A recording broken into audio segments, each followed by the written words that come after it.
Fencing వేసి చేసుకోండి అన్నారు. గవర్నమెంట్ ల్యాండ్ ఫెన్సింగ్ వేసి ఉంటే కనుక ఫెన్సింగ్ కూడా పీకేశారు. చేసినప్పుడు ఫెన్సింగ్ ఉంది అక్కడ, వెళ్తే అక్కడ గవర్నమెంట్ ల్యాండ్ గేట్ ఉంటుంది, దానికి మొత్తం ఫెన్సింగ్ వేశారు. ఫెన్సింగ్ వేసి తీసేశారు. తీసి అక్కడ వెంటనే ఏంటి, అక్కడ ఉన్నటువంటి ఏంటి సర్వే నెంబర్లు మార్చి వేరే ఎక్కడో డిజిటల్ కోఆర్డినేట్ ఎక్కడ ఉంటే అక్కడ చూపించి, లేదా అక్కడ వేరే నెంబర్ చూపించి ఇక్కడ చెరువులో పర్మిషన్ ఇచ్చారు. అంటే బఫర్లోనో ఎఫ్డిఓలోనో పర్మిషన్ ఇస్తారు. అంటే అన్ని రిజిస్ట్రేషన్స్ రిజిస్ట్రేషన్స్ దగ్గర చేయాలంటే కనుక కోఆర్డినేట్స్ మారుస్తారు.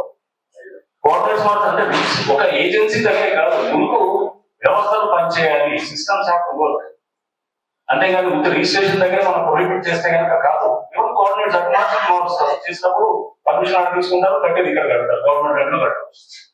ఫ్యాక్టర్ జరిగేది అక్కడ పర్మిషన్, మీరు రిజిస్ట్రేషన్ మటుకు అక్కడ చూపిస్తారు, వేరే సైడ్ కట్టేది ఇక్కడ చేస్తారు. సో దానికి రిజిస్ట్రేషన్ ఆపగలుగుతారా, మెసేజ్ దానికి ఎవరు చేస్తాం అంటే ఎవరి పని అది సక్రమంగా చేయకపోతేనే ఈ సమస్యలు వస్తాయి.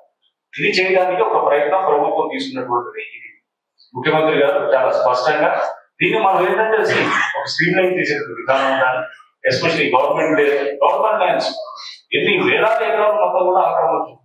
సో దానికి తర్వాత కొన్ని చోట్ల ఆక్రమించిన చోట రియలైజ్ చేయడానికి దానికి ఏదో కాస్ట్ చేసేది సిస్టమ్ గవర్నమెంట్ డెసిషన్ తీసుకుంటున్నది.